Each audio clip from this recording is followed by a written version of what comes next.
નમસ્કાર, આપ જોઈ રહ્યા છો જનસાક્ષી ન્યૂઝ। નજર કરીએ આજના મુખ્ય સમાચારો પર। અંકલેશ્વર નગરપાલિકા દ્વારા સ્ટેશન પાસેની હિન્દી માધ્યમ પ્રાથમિક મિશ્ર શાળા અને ગોયા બજાર કન્યા શાળા 1ના બિલ્ડિંગના નિર્માણ માટે ₹2,05,00,000ની ફાળવણી કરી હતી।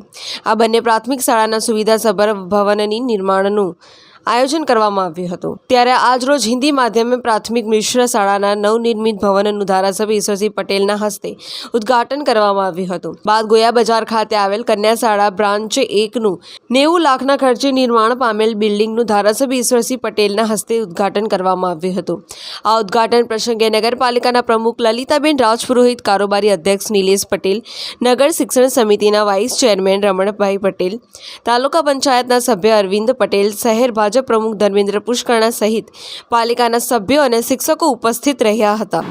રાજ્યના મુખ્યમંત્રી શ્રી આદરણીય શ્રી ભૂપેન્દ્રભાઈ પટેલ કે જેઓ પણ શિક્ષણ પ્રત્યે સજાગ રહીને તમામ વિસ્તારોની અંદર તમામ છેવાડાના વિસ્તાર સુધી ગરીબ મધ્યમ વર્ગના બાળકોને સારું શિક્ષણ પૂરું પડે અને સારા વાતાવરણમાં દીકરાઓ શિક્ષણ મેળવે એ અંતર્ગત આપણે જોયું છે કે આજથી 25 વર્ષ પહેલાં એટલે કે 2003ની આજુબાજુ આપણા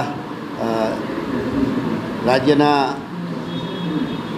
તત્કાલીન મુખ્યમંત્રી શ્રી અને આજના દેશના વડાપ્રધાન આદરણીય શ્રી નરેન્દ્ર મોદી સાહેબે સારા પ્રવેશોત્સવ અને કન્યાકિરણની રથયાત્રા દ્વારા તમામ ગામોની અંદર જાગૃતતા દાખવીને તમામના બાળકો સારું શિક્ષણ મેળવે, શાળામાં પ્રવેશ મેળવે અને પ્રવેશ મેળવ્યા પછી પણ એનું શિક્ષણ પૂરું થાય જ્યાં સુધી એ પોતે શિક્ષણ પ્રાપ્ત કરે એ પ્રકારની કામગીરી કરી અને જોઈએ છે આજે કે અંકલેશ્વર નગરપાલિકાની અંદર હિન્દી મીડિયમ શાળાની અંદર ₹1,15,00,000, ગોયા બજારની અંદર ₹90,00,000, આમ મળીને સ્ટેશન એટલે કે અહીંયા હિન્દી માધ્યમિક શાળાની અંદર 10 જેટલા ઓરડાઓ, અહીંયા ગોયા બજારની અંદર 6 ઓરડા, એક પ્રિન્સિપાલની ઓફિસ અને હોલ, આમ મળીને ₹2,05,00,000નું નગરપાલિકા દ્વારા આજે આ 2 શાળાઓનું લોકાર્પણ થયું। ત્યારે હું ખૂબ ખૂબ અભિનંદન પાઠવું છું અને બાળકોને પોતે આ શાળાનું મકાન આપણું છે, આપણે એનું સ્વચ્છ રાખીએ એવી સૌ બાળકોને અને શિક્ષક મિત્રોને વિનંતી પણ કરું છું। પિન્ટુ મોદી, જનસાક્ષી ન્યૂઝ, અંકલેશ્વર।